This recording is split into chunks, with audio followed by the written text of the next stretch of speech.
kalau ininya. Tapi saya udah download sih dari internet. Buku Mengenal dan Mewaspadai Penyimpangan Syiah ini adalah kebanyakan ilusi yang dibangun berdasarkan mimpi, sehingga tidak ada fakta yang bisa dipertanggungjawabkan, dan oleh karena itu beliau berani kalau memang terjadi menemani Anas di Monas. Nah, Anas juga susah gitu. Syaratnya banyak.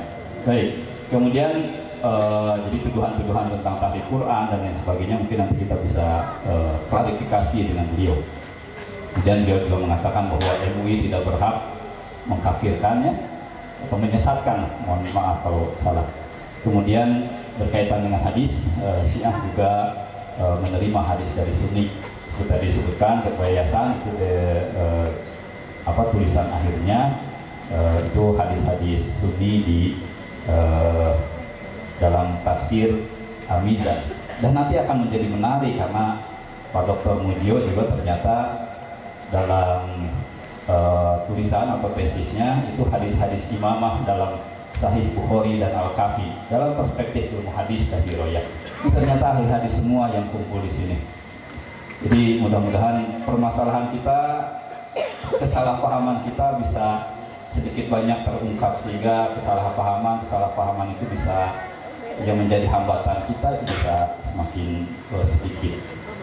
Selanjutnya nanti Pak Dr. Mujio Nurholis MAG yang akan menyampaikan pandangan dari sisi NU.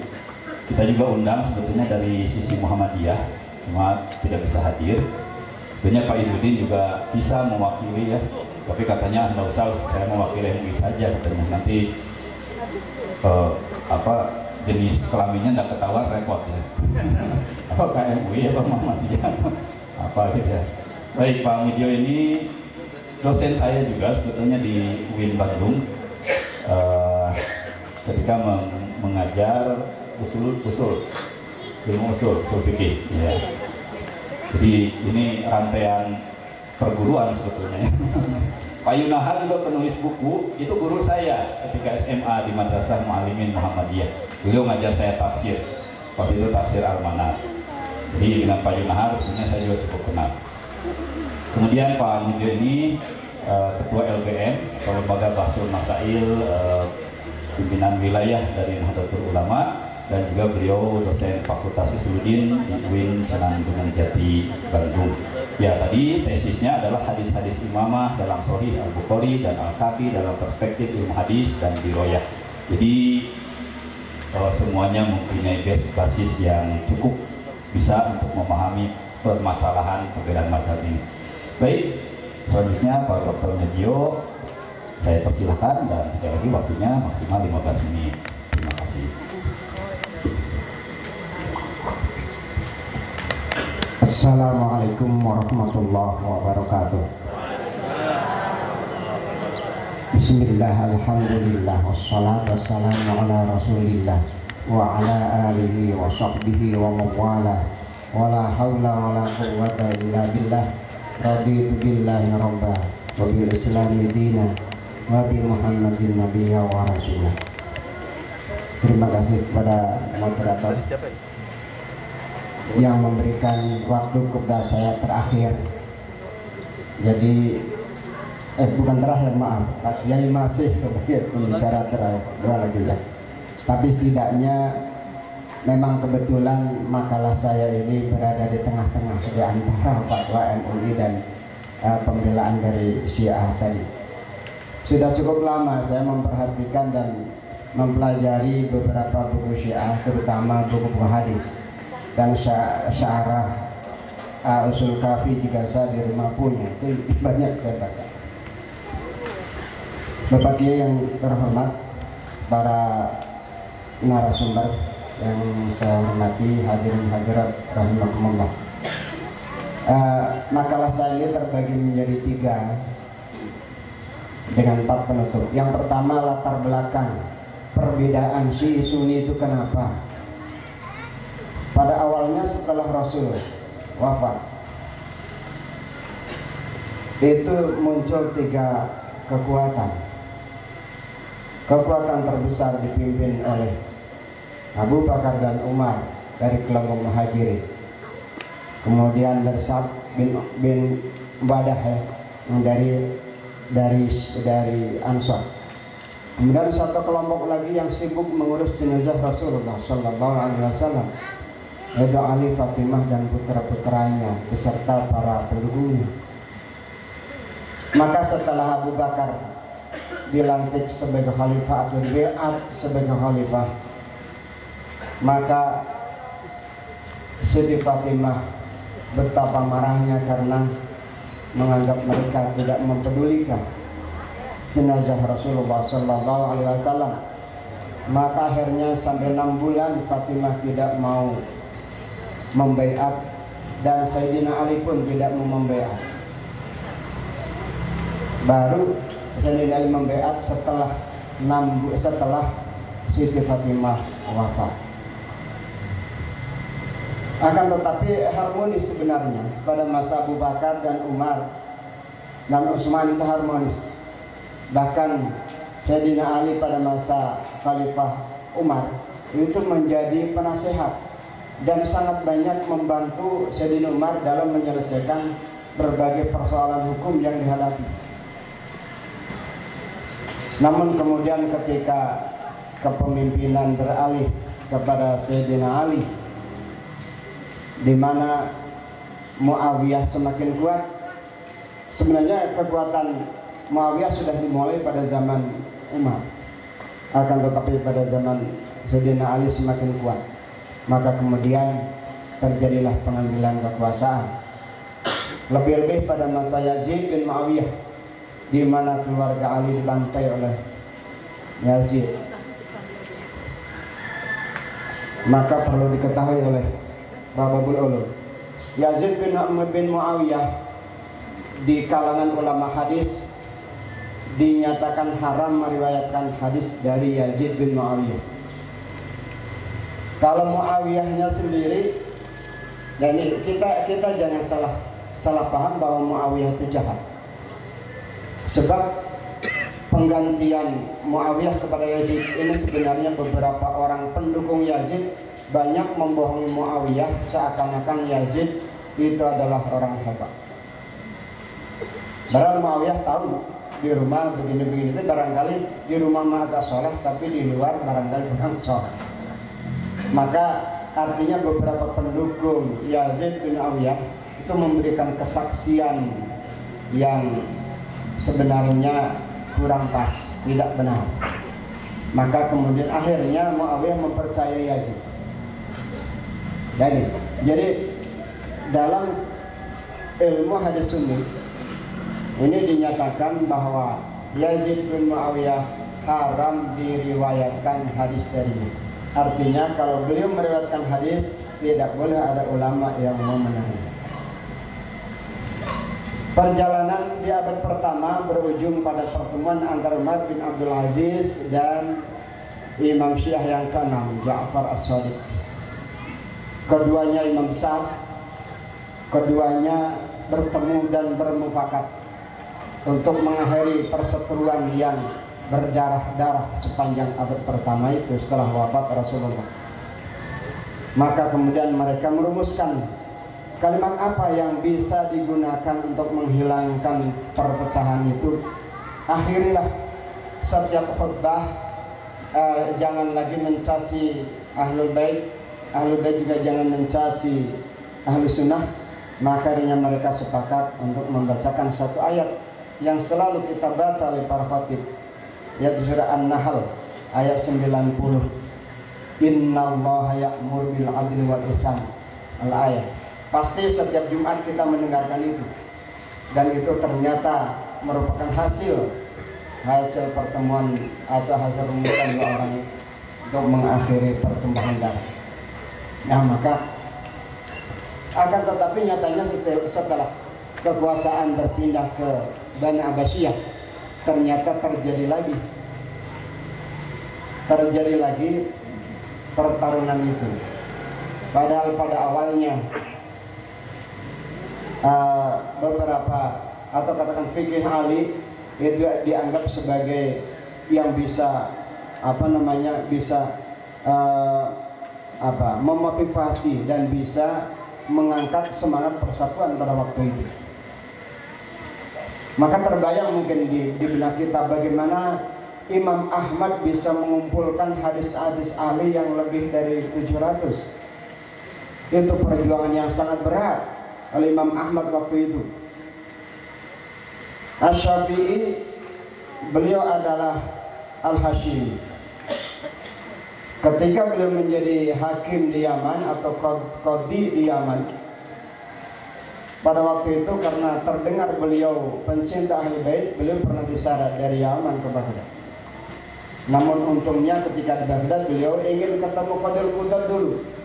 Kalau beliau kan hakim negeri, bukan hakim bukan hakim Mahkamah Agung, bukan agung. Maka ketika berhadapan dengan Al-Ma'mun atau Harun Ar-Rasyid waktu itu, maka ingin bertemu Qadhil Qudat. Ternyata ketika bertemu Qadhil Qudat, akhirnya Khalifah tercengang juga, ternyata dua orang itu sudah akrab sekali. Dan Qadhil Qudatnya waktu itu Muhammad bin Al-Hasan itu mengakui keagungan Asy-Syafi'i, maka jadilah Asy-Syafi'i dulu. Maka Asy-Syafi'i kemudian menyatakan dalam sebuah syairnya, seandainya mencintai Ahlul Bait itu adalah Rafidhah, maka adalah orang yang Rafidhah pertama kali. Akan tetapi memang beliau sebenarnya tidak setuju dengan Rafidhah. Asy-Syafi'i tidak setuju dengan Rafidhah. Artinya dari Syiah yang barangkali itu tadi yang mencaci sahabat dan sebagainya. Hadirin rahimakumullah. Tentu perjalanan sudah sekian panjang, terjadi perubahan, ya, terjadi perkembangan. Maka sebenarnya tadi yang saya sangat mengharapkan jawaban dari Pak Babul Ulum itu bagaimana pendapat terakhir, karena ada beberapa kitab yang diikuti yang menyatakan begitu. Apakah kitab itu nggak dipakai lagi atau gimana?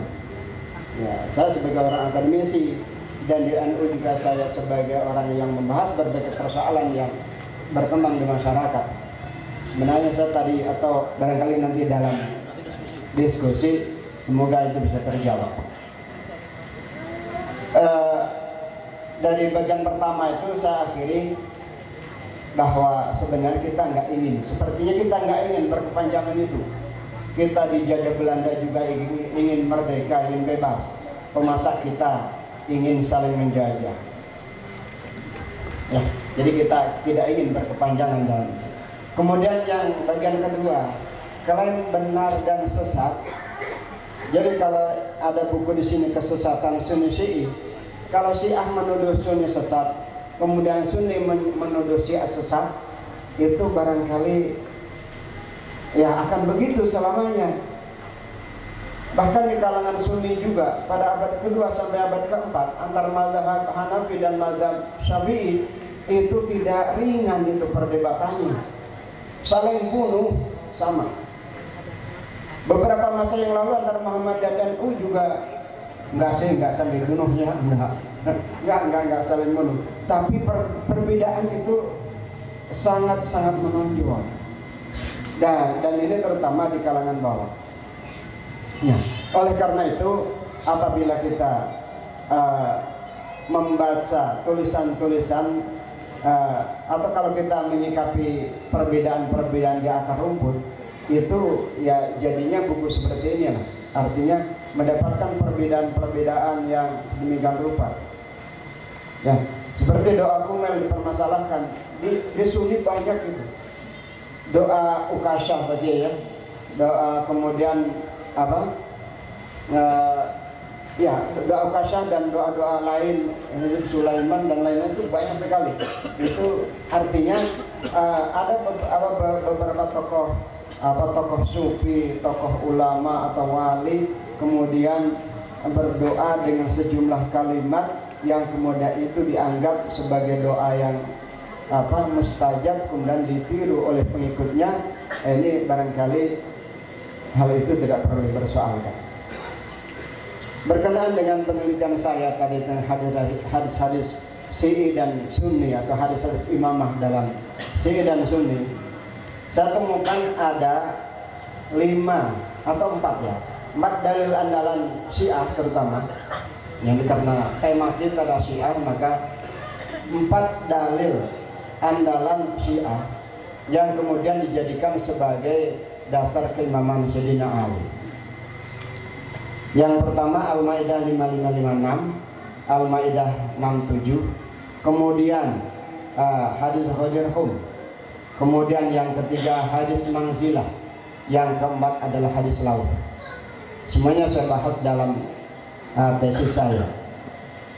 Tentu di sini kita berdasarkan pendekatan ilmu hadis dirayah, artinya sebelum membahas saya nanya kepada Kang Jalan, ya, ke rumah beliau, bahkan sempat dikasih CD itu Jami. Tapi kata beliau, perlu diketahui bahwa di dalam Syiah itu nggak ada ilmu hadis, nggak ada ilmu hadis. Jadi nanti kalau Anda menemukan riwayat-riwayat Syiah dari rawi-rawi yang tidak adil, atau katakan ya menurut ilmu hadis dirayah itu salah, karena di dalam Syiah itu prinsip periwayatan adalah amanatun naql. Amanatun naql. Kemudian saya cari-cari buku di Mutahari, saya temukan satu kitab ilmu hadis dirayah yang dikarang oleh Ja'far Subhani. Itu ternyata isinya 90% adalah ilmu hadis Sunni. Artinya barangkali ilmu hadis Sunni diadopsi ke dalam ilmu hadis Syiah barangkali. Yang saya tahu, bab kata Bajalah nggak ada. Memang ada beberapa definisi yang masuk seperti tadi hadis muwasak. Jadi kalau di Sunni itu mayarwih adul dhabitun amilrihi dan selanjutnya. Kalau di Syiah hadis sahih adalah mayarwih adlun imamiyun. Imamiyun itu memang karena memang menjadi kebenaran Syiah imam 12. Imam 12 yang maksum itu adalah doktrin. Doktrin itu nggak bisa diganggu gugat. Kalau kita nggak sependapat dengan itu, ya dari awal memang nggak sepakat, gitu ya. Artinya ketika orang-orang Syiah kemudian berdasarkan doktrin itu kemudian berpengaruh dalam berbagai perilaku, karena hadis di kalangan Sunnah sabda Rasul, dan paling rendahnya adalah perkataan perbuatan sahabat, hadis marfu dan hadis mauquf. Tapi kalau di kalangan Syiah sampai imam yang 12 12 imam, Rasul ditambah 12 imam, itu semuanya adalah sumber syariat. Maka kita jangan kaget ketika ada salat Imam Husain, tapi itu salat sunnah ya. Salat Imam Husain, salat Fatimah, salat Ja'far As-Shadiq dan sebagainya. Dan sebenarnya di kalangan Sunni tadi sampai akhir abad pertama terjadi hubungan harmonis yang luar biasa antara Syiah dan Sunni. Ini sebenarnya sampai masa itu, sampai Ja'far As-Shadiq, ini Sunni belum memandang ada pendapat-pendapat yang menyimpang, katakan di kalangan Syiah. Ya. Karena di situ Abu Hanifah belajar kepada Ja'far As-Shadiq dan juga kepada Zaid bin Ali. Abu Hanifah belajar kepada Ja'far As-Shadiq dan juga pada Zaid bin Ali. Zaid bin Ali yang kemudian diklaim sebagai pendiri Syiah Zaidiyah.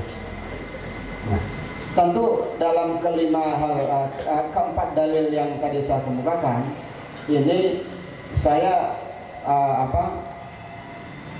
memahaminya itu tidak menggunakan paham-paham Syiah, ya, melainkan ilmu hadis yang saya kuasai. Di antaranya ini yang menjadikan kata mangkuntu maulahu fa'alin maulahu, fa'alin maulahu. Itu kata maula itu adalah lafal mustarak. Dalam usul fikih itu lafal mustarak memungkinkan dipahami dengan banyak makna. Nah, semuanya saling mencari penguat untuk mengambil salah satu makna. Maka di situ tidak berarti kalau Sunni tidak memahami Ali sebagai imam setelah Rasul, yaitu berdasarkan pemahaman dari hadis itu dan hadis jenis, maka secara metodologi itu tidak bisa disalahkan. Hadis manzilah itu adalah tasbih. Tasbih dalam pandangan balaghah itu niatnya kalau tidak madh adalah taswiyah, arti menyamakan. Ali disamakan dengan Harun ketika karena saat itu Ali ditinggal ke perang Tabuk, ya, sementara seperti Harun ditinggal oleh Nabi Musa ketika menerima kitab Taurat, maka posisinya sebagai wakil saat itu. Nah, maka ini juga menurut pemahaman itu dari kacamata usul fikih, ya, tasbih di situ bukan kalimat hakiki. Tasbih itu nanti bisa majaz. Ya, ketika lafal majaz itu juga menimbulkan pemahaman yang tidak harus sama. Hadis selauh ini dalam kacamata Syiah ini saya katakan ada ketidakkonsistenan karena Muhammad bin Ali atau ya Muhammad bin Ali itu menerima hadis dari Jabir bin Abdullah, di mana sebenarnya Syiah sendiri menyatakan imam tidak boleh menerima hadis dari Sunni. Meskipun tadi ada Syiah memang menerima hadis dari Sunni, saya juga baca tafsir Al-Mizan, akan tetapi satu itu untuk angkatan awal imam tidak boleh menerima hadis dari Sunni. Ya, imam Syiah tidak boleh menerima hadis dari Sunni. Jadi ini kenapa tapi hadis itu dipertahankan. Nah, jadi yang terakhir, Bapak Ibu hadirin rahimakumullah, sikap NU terhadap Syiah, NU tidak menyikapi secara kelompok, tapi NU menyikapi secara dari aspek pandangan manapun yang menyimpang dari ajaran Ahlussunnah wal Jamaah disebut menyimpang. Jadi bukan semata-mata karena Syiah. Artinya apabila orang mengklaim dirinya Syiah atau simpatisan Syiah tapi pemahamannya nggak menyimpang dari Ahlussunnah, maka NU tidak akan mengatakan menyimpang.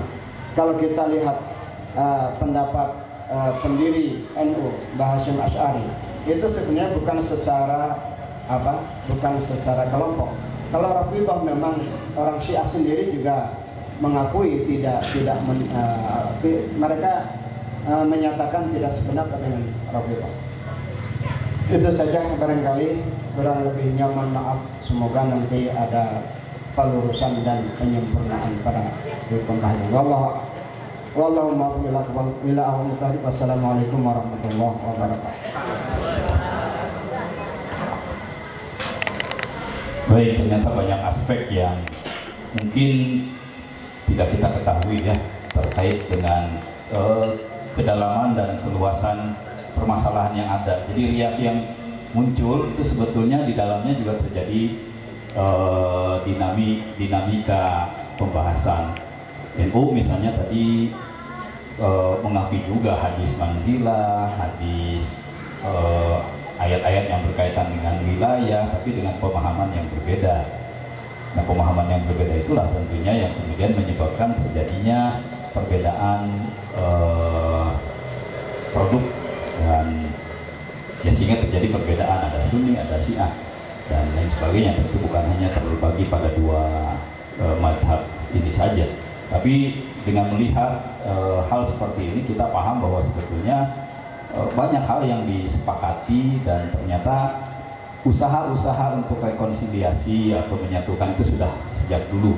Tadi disebut Imam Ja'far Shadiq dengan Imam Khalifah ya, Khalifah Abdul Aziz, Umar bin Abdul Aziz mencoba untuk meredam penindasan terhadap kelompok Ahlul Bait. Karena menurut Pak Dr. Mujo juga orang cukup mencintai Ahlul Bait saja pernah bisa disebut sebuah dosa. Jadi mencintai Ahlul Bait pada zaman itu bisa disebut sebagai sebuah dosa. Sehingga Imam Syafi'i mengatakan kalau Rafidhah atau itu adalah bentuk kecintaan kepada Ahlul Bait, maka saya adalah yang pertama sebagai Rafidhah. Jadi dialog itu pernah terjadi, walaupun mungkin ada juga yang kemudian menginginkan ketenangan, ketentraman ini tidak terjadi. Nah, mungkin tadi kaitannya ada setting global supaya Sunni Syiah ini terus bertengkar. Ini kalau ranah hadis misalnya tidak kita selesaikan dulu, rasanya nanti akan terputus gitu ya. Jadi saya akan persilakan juga pembicara keempat yang juga menulis disertasi atau tesisnya dalam kaitan hadis-hadis Sunni yang dipakai di tafsir Al-Mizan. Nah, tentu sangat menarik ini ya. Ternyata klaim bahwa orang-orang Syiah misalnya tidak menerima hadis Sunni bisa ya sedikit terkurangi atau mungkin walaupun tidak terbantahkan karena banyak dialog yang harus dilakukan. Nah, nanti sambil di sana temanya mengkritisi isi buku, kita juga minta bagaimana sih hasil penelitian Dr. Fadlullah ini dalam kaitannya hadis-hadis Sunni yang dipakai oleh orang-orang Syiah. Tentu saja bukan hanya di tafsir Mizan, itu juga di tafsir-tafsir yang lain yang mungkin kalau ada yang meneliti lagi itu akan menjadi sangat menarik. Ya, Pak Fadlullah ini adalah Ketua Yayasan Babu Salam, S3-nya juga di hadis UIN Syarif Hidayatullah Jakarta. Pada beliau dipersilakan dan waktunya mungkin sama 15 menit. Sunni dan Syiah. Mudah-mudahan bapak-bapak kembali nanti bisa tidurlah. Kalau selama ini berpikir apakah saya Sunni atau bukan Syiah atau Syiah. Yang jelas kalau kita lihat buku tadi itu, kalau kita mengklaim bahwa ada yang sesat, ada yang kalau kita mengatakan Syiah sesat, berarti Sunni juga sesat. Itu mungkin menarik juga untuk didiskusikan. Tetapi pada kesempatan ini saya sebenarnya tidak akan membahas tentang hadis, karena hadis insya Allah saya minta ke yayasan untuk khusus mendiskusikan hadis Sunni dan Syiah. Insya Allah mungkin nanti di Milad Babu Salam lah, saya undang bapak-bapak kembali dulu di sini untuk membicarakan tentang bagaimana hadis-hadis Sunni dan Syiah. Kenapa? Karena itu terlalu luas dan panjang. Tapi sekarang kita lebih fokus dulu yang dibuat oleh MUI ini. Ini adalah hal yang penting kita ketahui. Apakah itu penyimpangan atau perbedaan? Apakah judul ini provokasi saja atau supaya laku kan? Dan alhamdulillah walaupun saya baru datang dari umroh, bukan karena saya minta dana dari Wahabi supaya diskusi hari ini dapat biaya dari sana. Saya bawa Quran, tapi Quran itu dibelilah di toko buku. Walaupun juga saya banyak teman Wahabi, tetapi saya tidak pernah menjual Syiah atau Sunni untuk diskusi. Kenapa saya percaya jamaah Babu Salam masih bisa membantulah Babu Salam untuk membuat diskusi seperti ini. Latar belakang saya juga sedikit lebih banyak bersentuhan dengan Wahabi. Kenapa? Karena saya dulu di LIPI, Lembaga Pengetahuan Islam dan Arab Jakarta. Jadi saya juga pernah dapat beasiswa sehingga bisa kuliah. Saya bisa baca Quran, bisa bahasa Arab juga, walaupun terbata-bata. Ya itu upaya Wahabi juga. Iya, jadi saya ambil manfaatnya. Iya, saya kira Pak Ustaz Izzuddin juga ke Sudan itu juga biaya Wahabi. Iya, biaya Wahabi. Saya nggak tahu kalau Pak Babul Ulumi apakah dapat juga dari Departemen Agama beasiswa. Kalau dapat itu juga Wahabi itu. Saya biaya mandiri. Oh, biaya mandiri. Iya. Alhamdulillah, tapi pernah dididik Wahabi di Gontor. Jadi nggak bisa lepas juga kan. Jadi nggak bisa kita lepas dari mana-mana ya, karena memang itulah realitas kehidupan.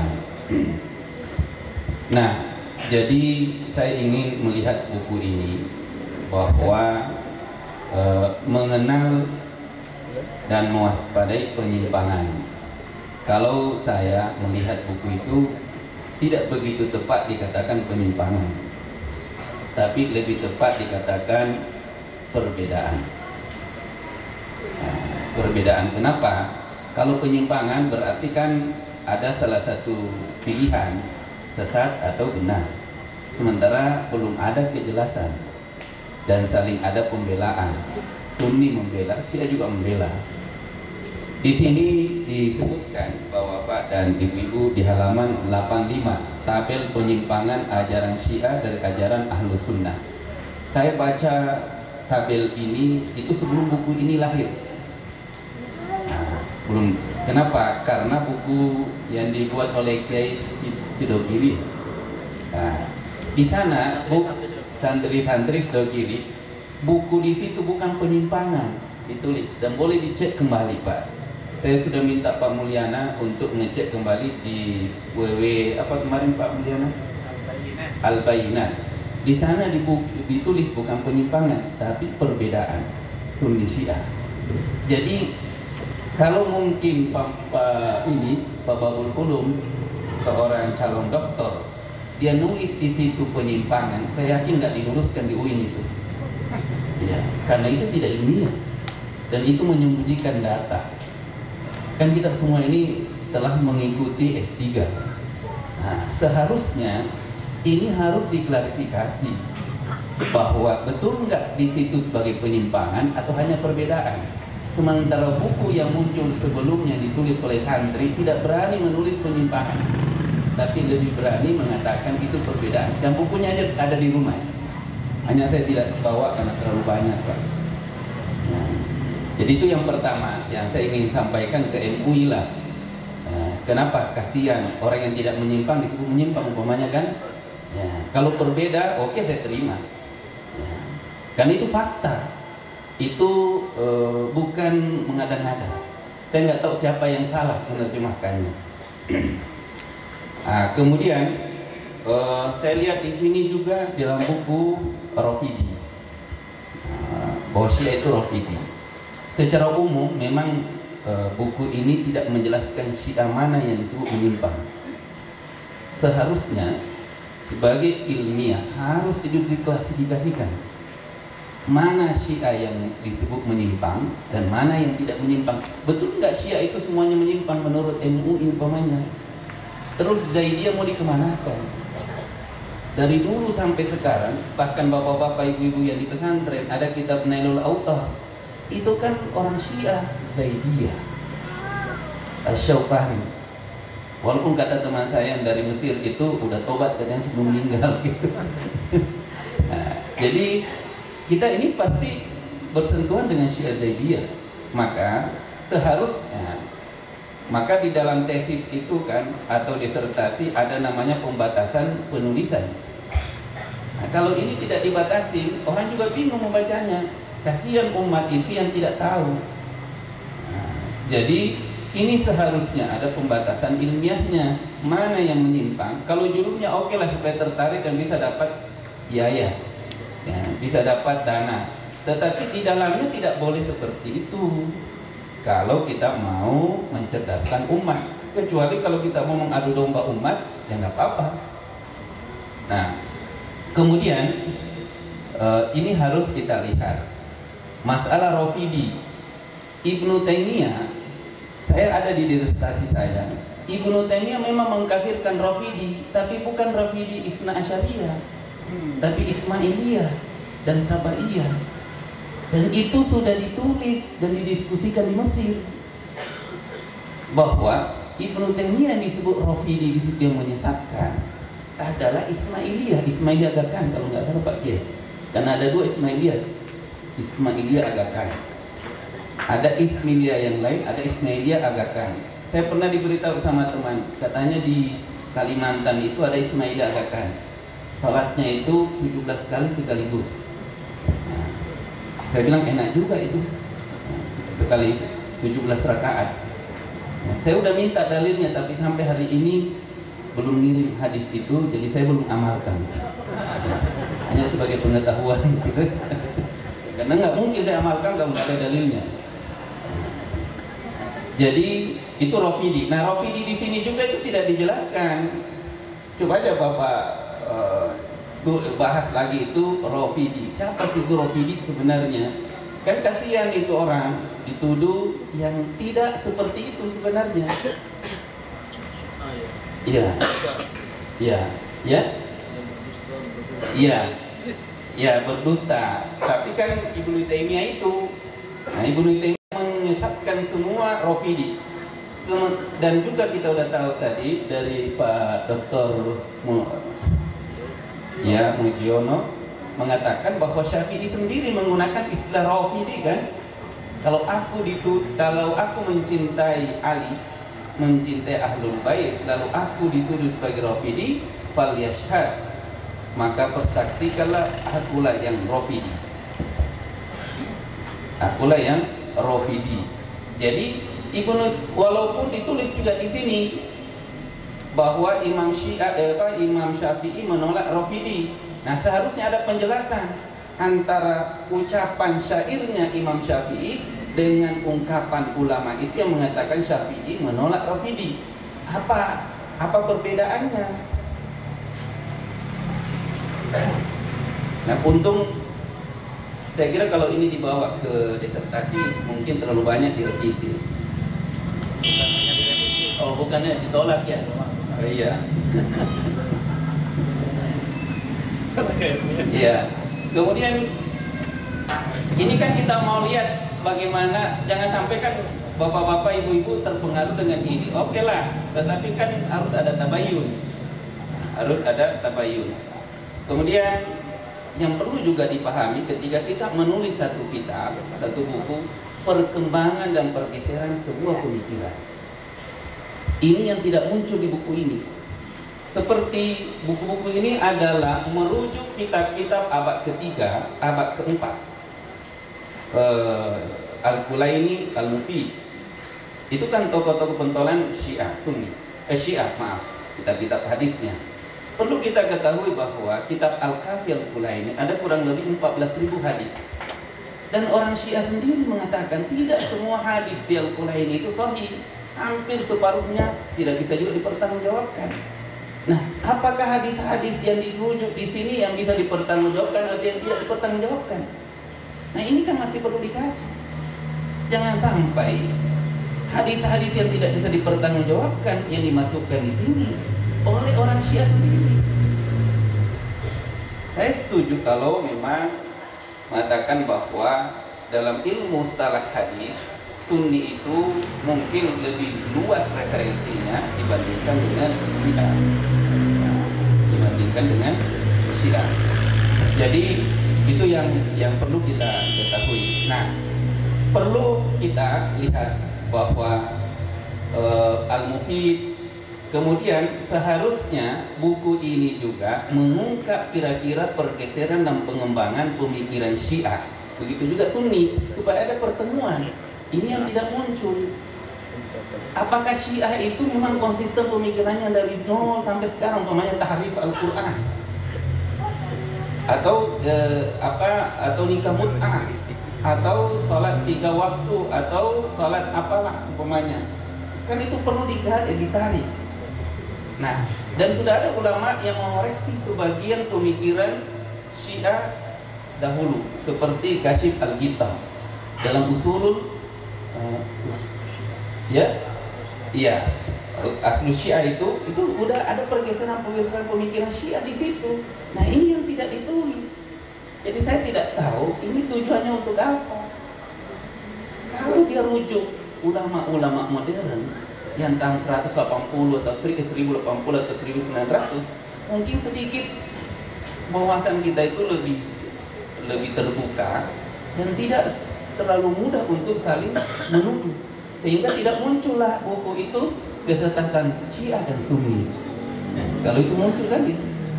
Karena ini tidak dimunculkan itu, akhirnya Pak Babul Ulum mencoba menganalisa seperti itu. Ya, saya hargailah orang-orang MUI bahwa di situ kumpulan ulama, tetapi tidak semua di MUI itu kan ulama baik. Ya, itu yang harus kita pahami. Jadi tidak semua dari MUI itu harus kita terima, tapi perlu juga kita kritis sebagai ilmuwan. Saya kira sekian. Assalamualaikum warahmatullahi wabarakatuh.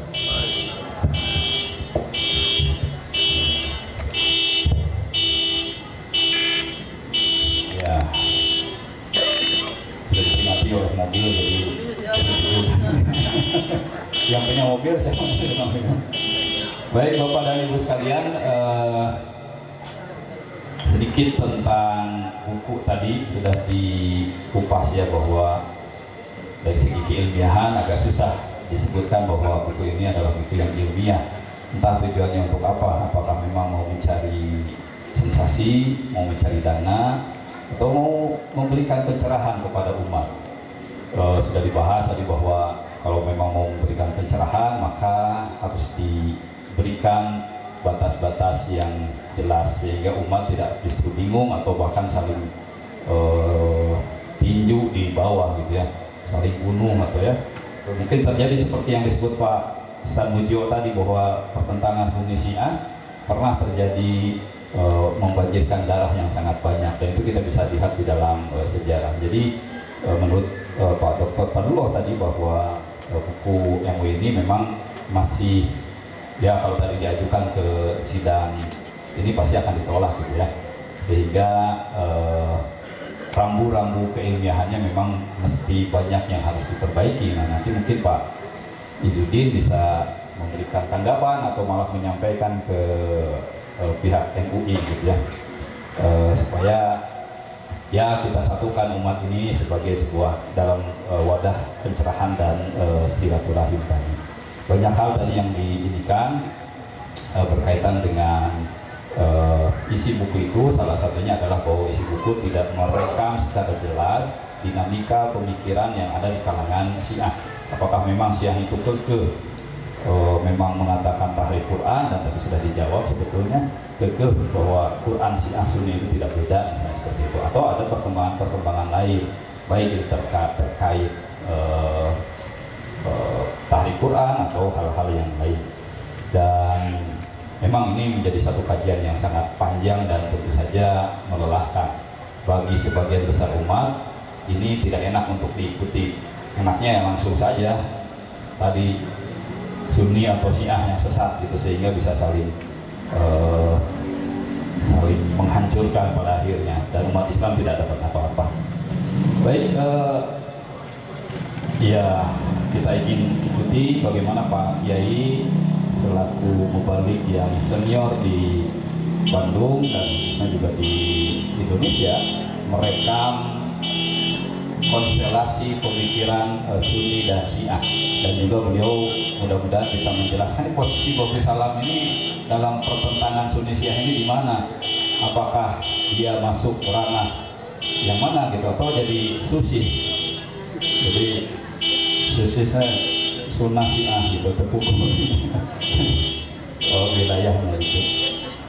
Nah jadi saya serahkan pada Pak Kiai untuk menjelaskan ini sejarah mungkin atau pergerakan sejarah panjang pertentangan Sunni Syiah, dan kemudian bagaimana posisi Bobi Salam mungkin dalam berkancah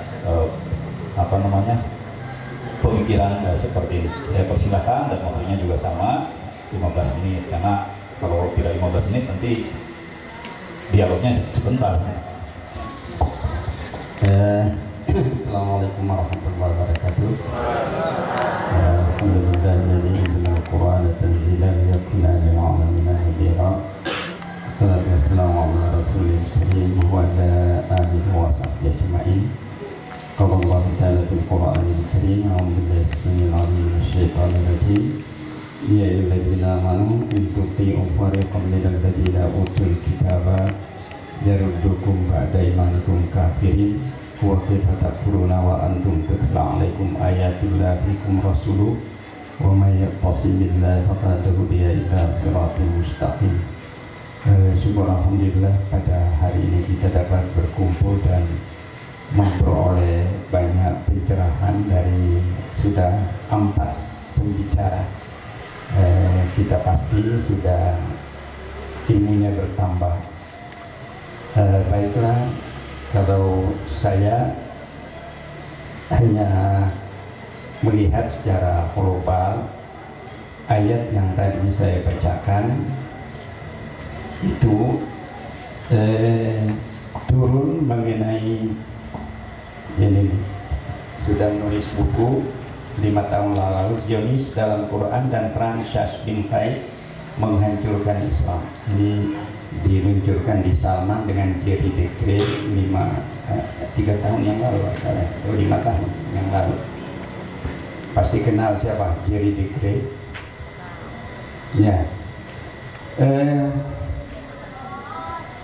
Ayat ini mengungkap pada zaman Nabi itu ada Yahudi yang masuk Islam karena keimanan, yaitu Abdullah bin Salam, kita sudah kenal. Tapi ada Syash bin Qais masuk Islam itu hanya untuk mengadu dombakan muhajir ansar, ansar dengan ansar, muhajir dengan muhajir, sampai sudah berhadapan. 2 pasukan sudah berhadapan antara Aus dan Hajraj. Pedang sudah terhunus, Nabi datang langsung menyatakan atarji'una ilal jahiliyah. Apakah kalian akan kembali ke zaman jahiliyah? Maka pada saat itu turun ayat ya ayyuhalladzina amanu in tuti'u fariqam minal ladzina utul kitab. Kalau kamu mengikuti orang-orang yang diberi kitab, mereka akan memurtadkan kamu menjadi kafir sudah iman. Kaifa takfuruna wa antum tutla alaikum ayatun. Rasul masih ada, Quran masih turun, sahabat 2 berhadapan mau perang. Nah itu satu. Ini Syautot guru saya. Syautot ini Dr. Mahmud Syautot tahun 55 pernah ke Indonesia. Belum lahir ya? Oh belum lahir. Iya. Tahun 55 ke Bandung ke Indonesia.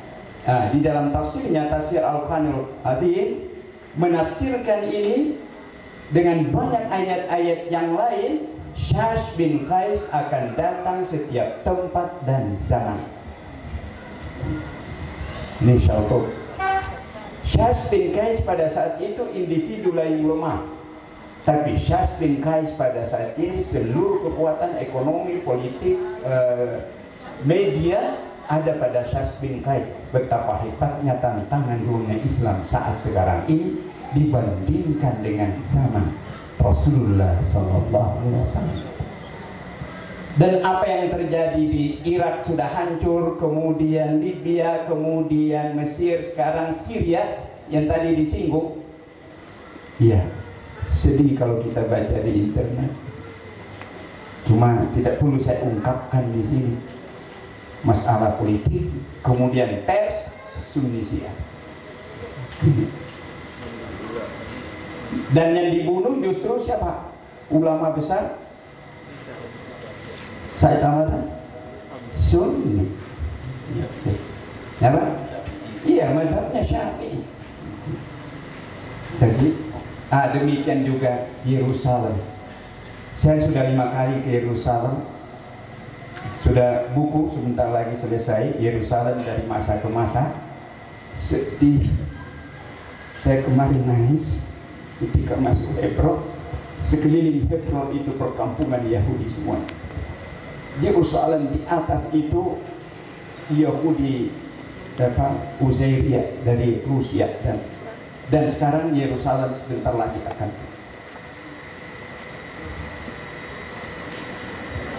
Yerusalem kaum Pro-A ya Yahudi. Yang diadukan Hamas dan Fatah. Itu umat Islam suka jadi domba garut. Ya, selanjutnya ini akan terjadi sampai dunia kiamat yang disebut adu domba. Siapa? Syash bin Qais.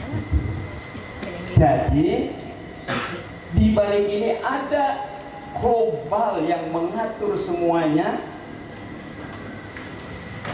yang sasarannya sekarang bagaimana Indonesia itu bisa dihancurkan, sama dengan Timur Tengah. Sehingga membaca buku ini saya sedih ya, sebagai ulama saya mengatasnamakan Majelis Ya hanya sedih saja.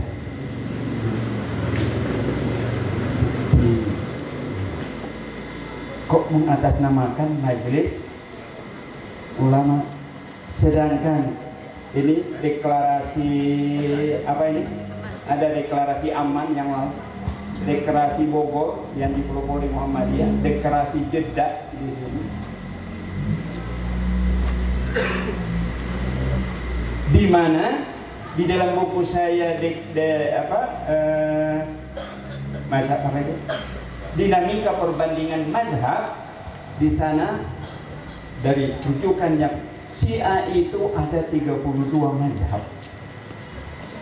Mungkin ada lebih lagi mungkin Pak Dokter. Iya dulu gitu dalam perkembangannya. Bahkan terakhir ketika menulis buku Fatimiyah, 150 tahun menguasai dunia, daulah yang mendirikan Kairo itu daulah Fatimiyah, Al-Azhar itu Fatimiyah. Saya lihat, saya teliti, hampir 200 tahun. Ibu kotanya Kairo. Saya kenapa 200 tahun aman seluruh dunia? Siap berkuasa Pak ya, aman. Iya, saat itu. Mursi baru 2 tahun sudah. Nah itu ya, di dalam buku Yerusalem dari masa ke masa, di situ ada beberapa faktor administrasi yang kuat, militer, kemudian paham, tidak harus paham ini, tapi mengakomodir paham-paham yang ya. Tapi bukan di sini kita. Kemudian Al-Quran, kemarin Pak Quraisy Shihab juga di Makassar ketemu seorang salafi Medina, Qurannya beda. Pak Quraisy Shihab, saya beli 100 juta kalau. Nah, dari dulu ini ramai, saya sudah 7 kali ke Iran, ya, meneliti, dan ini Quran yang sudah 7, tapi di sini hanya 2 yang ada di sini. Saya teliti Quran ini cetakan Iran dari dulu. Ada lagi Mu'jam Qiraatil Quran, saya teliti, saya belum menemukan apa yang dikatakan oleh majelis ulama. Qurannya beda. Ini. Bahkan kemarin ada teman, kalau ada yang mengatakan Qurannya beda, mari saya beli 10 juta kontan. Dan kalau ada sekarang 1 miliar kontan. Oh, 1 miliar. Kontan. Jadi saya sudah ini kemarin dapat 2. Kalau ini banyak, ada lagi saya ke KUM dan perpustakaan Marasi karena siapa ini Dawam Raharjo dulu Pak Kiai, saya baru pulang dari perpustakaan di KUM, dikunjungi 2.500 satu hari. Saya berdoa, ya Allah beri rezeki aku ini melihat perpustakaan. Iya, 2.500 setiap hari yang berkunjung ke sana. Saya ke sana, kemudian ada Quran di situ yang kita akan bilang sampai ke Indonesia ini Qurannya orang-orang Iran. Tapi habis kan. Kenapa ada minta? Katanya beda. Nah, itu. Kemarin Amin Rais dengan Pak Nanat ke sana. Aduh, saya kira kita dulu tahu-tahu Pak Kiai sudah ada namanya di sana katanya. Pak Nanat dengan Pak Amin Rais. Ya, karena saya suka kalau ada apa-apa itu tidak harus tabayyun dulu. Ya, harus tabayyun. Baru-baru ini katanya orang Sunni di sana di Paihan semuanya. Aduh, saya sudah keliling ke sana sampai ke sana Daj. Mazhab Syafi'i, kemudian di timur mazhab Hanafi. Mereka punya perwakilan di parlemen. Madrasahnya dijamin. Kita lihat, kita saksikan. Tapi di Facebook, di PH. Takiyah nggak dicoba? Hah? Takiyah nggak? Dilihat. Ya. Jadi, tahu saya panjang-panjang itu, kemudian saya ingin di mana Bagus Salam Mana? Iya, bagus salam. Yang katanya Mukhtar Adam itu Syiah, bagus salam itu Syiah, gitu ya. Coba lihat di sana. Ya, coba. Ya, ada persamaannya dengan Syiah. Alhamdulillah itu gitu. Hah? Alhamdulillah gitu. Ya. Coba. Ya. Gimana bagus salam? Ya. Hah? Kok enggak ada? Oh iya. Hah? Menolak kayaknya. Oh menolak. Ya, garis besarnya saja.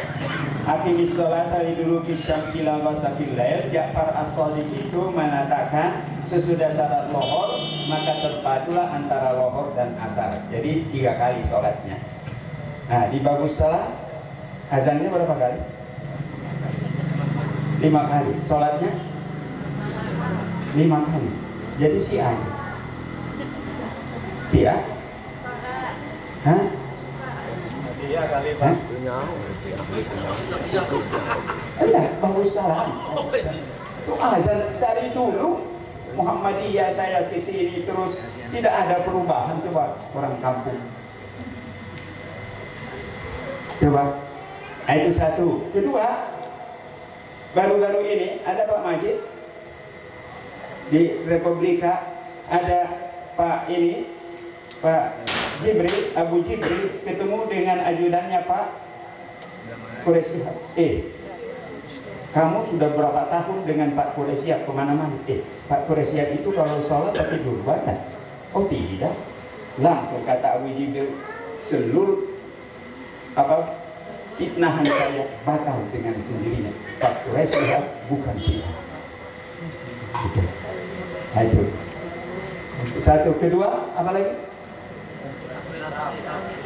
Takbiratul ihram. Bagaimana?